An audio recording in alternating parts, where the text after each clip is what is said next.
This rocket had enough power to fly hundreds of meters into the sky. Instead, it tried to become a lawn dart. But here's the weird part. The engine wasn't the problem, the fuel wasn't the problem, the rocket wasn't the broken. So why did it fail?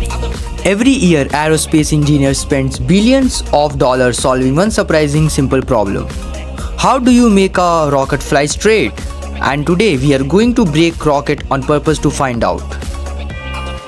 Let's forget rockets for a moment. Imagine balancing a broom. It falls immediately. Suddenly it becomes easier. Why? Because where the weight is located matters. And rockets have exactly the same problem. Most people think rockets fly straight because the engine pushes them straight. That's wrong. A rocket is constantly being pushed by the air around it. And if the design is bad, the atmosphere wins. Let's prove it. Imagine you are a rocket. Your engine is pushing straight. Everything looks perfect, but then a tiny push from the air.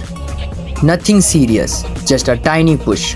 Except it doesn't stay tiny. Once the rocket starts turning, the air pushes harder. So the rocket turns even more, and which creates even more air force.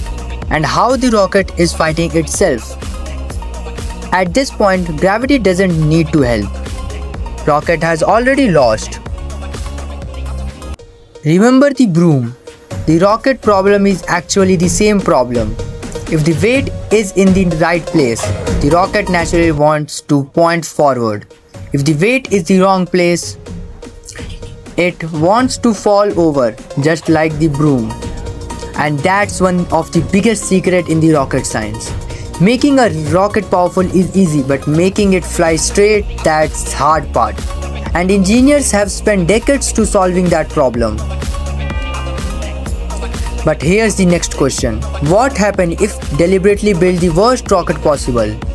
In the next video, I am going to create a rocket design so bad, and that failure is almost guaranteed. Let's see how many engineers' mistakes we can fit into a single rocket.